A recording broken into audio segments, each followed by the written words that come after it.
तो नमस्कार प्यारे विद्यार्थियों। अपने कक्षा 12 कृषि रसायन विज्ञान के अंदर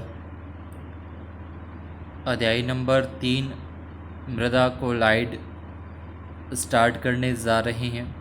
इससे पहले अपने इसके 2 चैप्टर जो हैं, पहला अध्याय जो मृदा के बारे में था, चट्टानों के बारे में और खनिजों के बारे में था, उसको अपने पूरा कर लिया है। उसके बाद सेकंड जो चैप्टर था जीवाश्म पदार्थ के बारे में, वो भी अपने पूरा कर चुके हैं। जीवाश्म पदार्थ के अंदर ही हमने ह्यूमन्स पदार्थ के बारे में भी देख लिया था।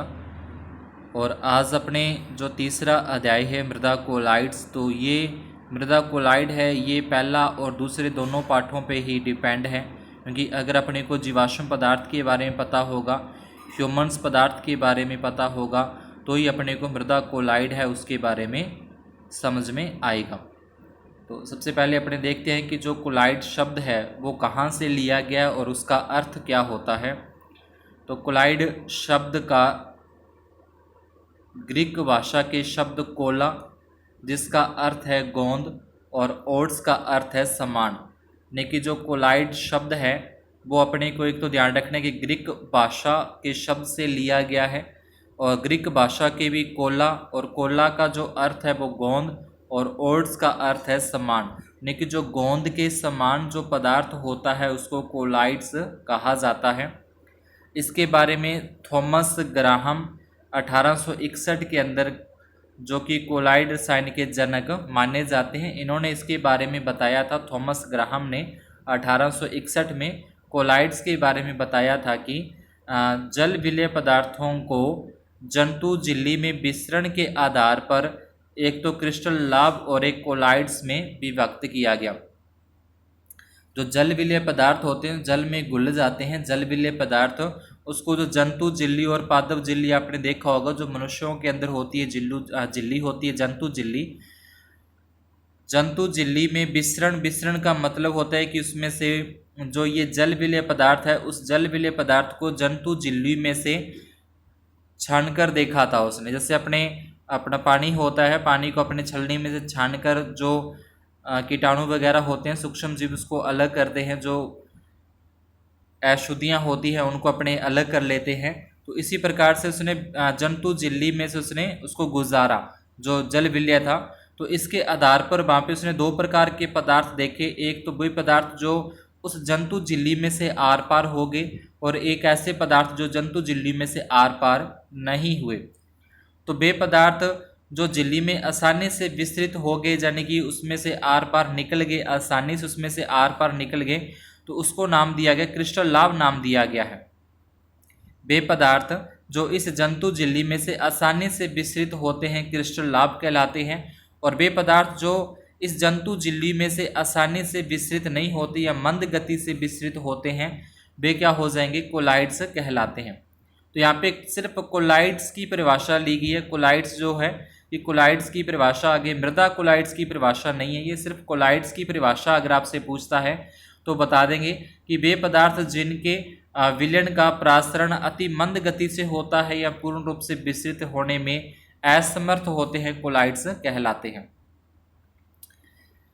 उसके बाद अगर मृदा कोलाइड्स की अगर अपने बात करें कि मृदा कोलाइड्स किसे बोलेंगे, उसकी अगर परिभाषा की बात करें तो ऐसे मृदा कण जिनका व्यास 1.0 से 100 मिली माइक्रोन तक होता है तथा कोलाइडल के गुण रखते हों, मृदा कोलाइड्स कहलाते हैं। यानी कि कोलोइडल के भी गुण रखते हो और इनका जो व्यास है मृदा के कणों का वो 1.0 से 100 मिली माइक्रोन हो, तो वो हो जाएंगे मृदा कोलाइड्स हो जाएंगे।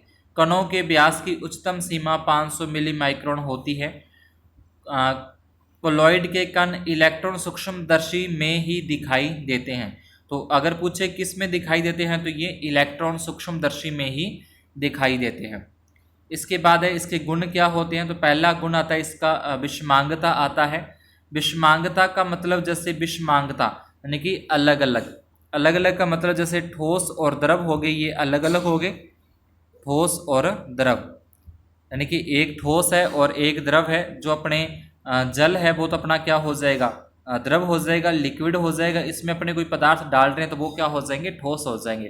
तो जिसके अंदर अपने घोल रहे हैं वो तो अपना द्रव अवस्था में हो, और जिसको अपने इसके अंदर घोल रहे हैं वो क्या हो, ठोस अवस्था में। तो इस तरीके से जो विलयन बनता है वो क्या होगा, विषमांगी होगा। यानी कि ऐसा विलयन जिसकी दोनों अवस्थाएं, दोनों प्रावस्थाएं क्या हो, अलग अलग हो, एक की प्रावस्था ठोस और दूसरे की प्रावस्था द्रव हो, वो क्या होंगे, विषमांगी होंगे। और एक इसका उल्टा है समांगी, जिनकी दोनों प्रावस्थाएं ही समान हो, दोनों ठोस ठोस हो या दोनों द्रव द्रव हो, वो अपने क्या हो जाएंगे, समांगी होते हैं। तो कोलाइड्स का पहला गुण ये है कि वो क्या होता है, विषमांगता होता है, विषमांगी होता है। कोलाइड्स वास्तविक विलयन नहीं बनाते, इनका विलयन विषमांगी होता है। इसमें दो प्रावस्थाएं, अपकीर्ण प्रावस्था तो क्या होगी, ठोस होगी, और अपकीर्ण माध्यम क्या होगा, इसका द्रव होगा। इस प्रकार के कोलाइड विलयन को सोल कहा जाता है।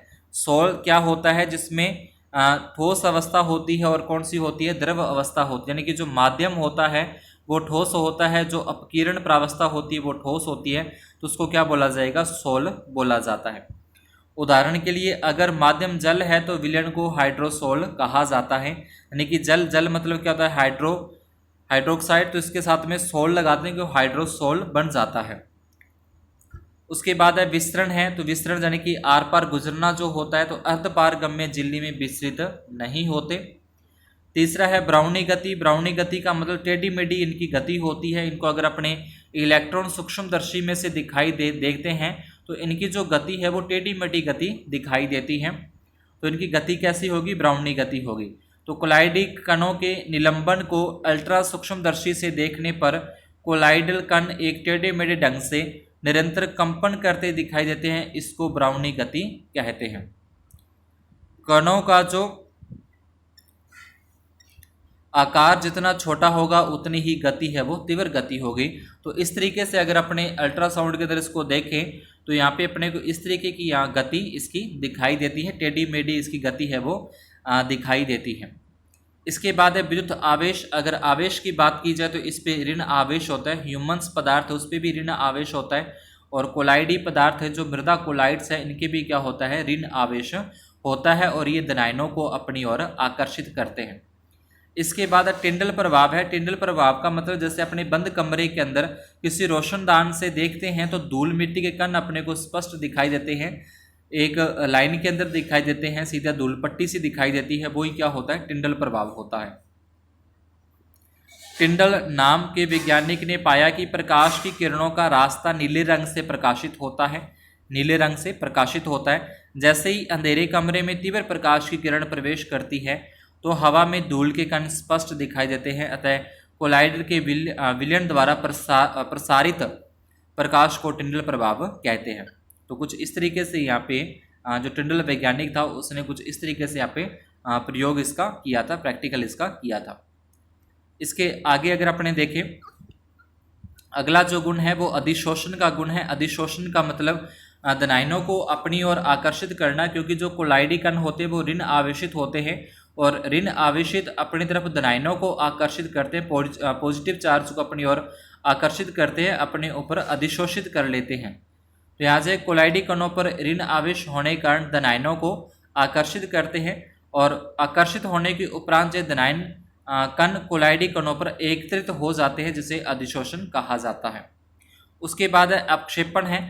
तो अपक्षेपण के अंदर कोलाइडल विलयन में थोड़ी सी मात्रा में विद्युत अपघट्य डालने से अपक्षेपण हो जाता है। यानी कि जो मृदा है, मृदा का जो निलंबन बनता है, निलंबन का मतलब जैसे ये मृदा है, एक प्रखनली ली, अपने प्रखनली के अंदर मृदा डाल दी यहाँ पे, और इसमें थोड़ा थोड़ा क्या करना है, अपने को पानी डालना है, और पानी तब तक डालते रहना और साथ में इसको हिलाते रहना जब तक कि इसका एक चिपचिपा सा विलयन तैयार नहीं हो जाता, एक पेस्ट तैयार नहीं हो जाता, वो होता है उसका निलंबन। अब इसके अंदर अगर अपने अपक्षेपण यानी कोई भी एक विद्युत अपघट्य डाल दें, विद्युत अपघट्य इसके अंदर अगर डाल दिया जाता है तो नीचे क्या होता है, एक अपक्षेप प्राप्त होता है। नीचे एक पैंदी के अंदर क्या प्राप्त होता है, एक अपक्षेप प्राप्त हो जाता है, जिसको क्या बोलते हैं, अपक्षेपण बोलते हैं। इसके बाद है मृदा कोलाइड के गुण। तो ये जो ऊपर अभी अपने 7 गुण देखे, ये सारे के सारे क्या थे, ये कोलाइड के गुण थे, कोलाइड के गुण थे। उसके बाद अगर अपने बात करें कि मृदा कोलाइड, अगर आपको सीधे लिखा आता है प्रश्न में कोलाइड के गुण लिखो, तो अभी तक जो अपने 7 गुण देखे वो कोलाइड के गुण हैं। अगर प्रश्न में आता है कि मृदा कोलाइड के गुण लिखो, तो मृदा कोलाइड के जो गुण है वो ये जो 7 गुण है वो तो जैसे हैं वैसे के वैसे ही हैं मृदा कोलाइड के अंदर भी। इसके अलावा कुछ गुण और हैं जो स्पेशल मृदा कोलाइड के ही गुण होते हैं। जैसे कि एक आता है सहसंजन और आसंजन बल।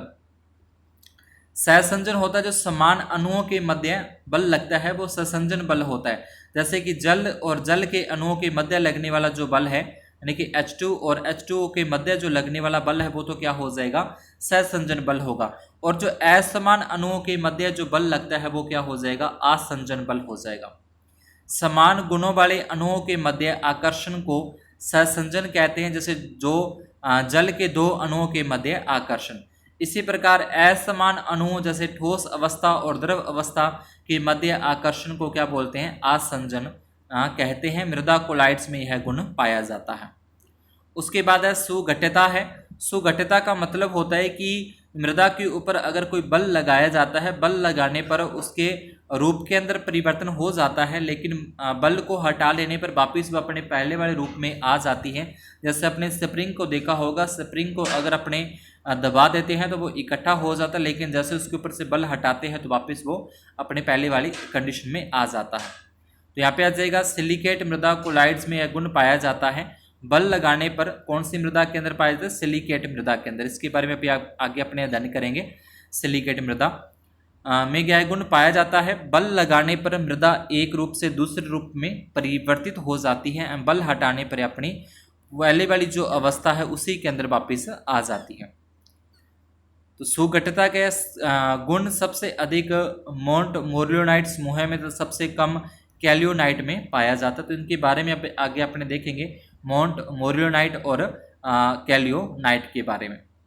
उसके बाद है उर्नी पिंडन है और बी उर्नी पिंडन है। ये दोनों एक दूसरे के विपरीत होते हैं।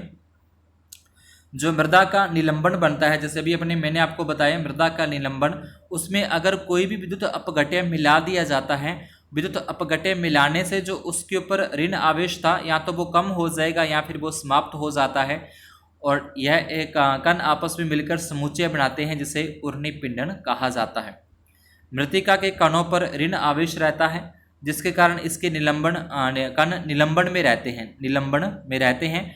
यदि इसके निलंबन में कोई विद्युत अपघट्य मिला दिया जाता है तो मृत्तिका कणों का ऋण आवेश जो है वो या तो कम हो जाएगा, समाप्त हो जाएगा, जिससे कण आपस में मिलकर समुच्चय बनाते हैं जिसे उर्नी पिंडन कहा जाता है। और ठीक इसका विपरीत क्या हो जाएगा, बी उर्नी पिंडन हो जाएगा। उसके बाद है फैलाव एवं संकुचन है। तो मृदा कोलाइड्स के जो कण हैं वो जल को अगर सोखते हैं, जल को अपने अंदर ग्रहण करते हैं तो उसके अंदर फैलाव हो जाता है। और जैसे जल का बाष्पोत्सर्जन या यूँ कह लें कि सूखती है उसमें से बाष्पोत्सर्जन हो जाता है, बाष्पीकरण हो जाता है मृदा के अंदर से, तो मृदा के कण क्या हो जाएंगे, संकुचित हो जाएंगे, सिकुड़ जाएंगे। तो मृदा कोलाइड जल के संपर्क में आने पर जल को अपने अंदर सोखकर फूलने से आयतन में वृद्धि होती है, इससे फैलाव कहते हैं। और जल सूखने की दशा में मृदाओं में सिकुड़न होती है, जैसे उसे संकुचन कहते हैं। यह गुण मोंट मोरिलोनाइट में सबसे अधिक होता है, और जो ये माइका है इसमें मध्यम होता है, और कैलियोनाइट में ये सबसे कम पाया जाता है। उसके बाद मृदा कोलाइड्स के प्रकार हैं। मृदा कोलाइड्स के अपने प्रकार की अगर बात करें, कितने प्रकार के मृदा कोलाइड्स के होते हैं, तो यहाँ पे मृदा कोलाइड्स 2 प्रकार की होती है, एक अकार्बनिक होती है और एक कार्बनिक होती है। कार्बनिक क्या होंगे, कार्बनिक होते हैं ह्यूमन्स होते हैं। ह्यूमन्स के बारे में अपने पीछे का अध्याय पूरा कर चुके हैं। अब अकार्बनिक कोलाइड्स में अपने देखना है, अकार्बनिक के अंदर आ जाएगा सिलिकेट आ जाएगा, और आयरन और एल्यूमिनियम आ जाएगा। ये 2 अपने को आगे चर्चा करनी है इसके बारे में। सिलिकेट क्ले के अंदर आ जाएगा कैलियोनाइट आ जाएगा, अभी अपने ऊपर देख रहे थे नाम आ रहे थे ना, कैलियोनाइट समूह है, मोंट मोरियोनाइट समूह है, और इलाइट या हाइड्रस माइका समूह है। तो इसके बारे में अपने अध्ययन करेंगे नेक्स्ट अगली क्लास के अंदर। आज की क्लास में अपने इतना ही। अगर आपको चैप्टर समझ में आया हो तो वीडियो को लाइक ज़रूर कर दें, और चैनल पर नए हो तो चैनल को सब्सक्राइब करके बेल आइकन को ऑल पर सेट कर दें, जैसे नेक्स्ट नोटिफिकेशन आपको मिलता रहे। हो सके तो आगे ज़्यादा से ज़्यादा इस वीडियो को शेयर करें। धन्यवाद और शुभ दिन।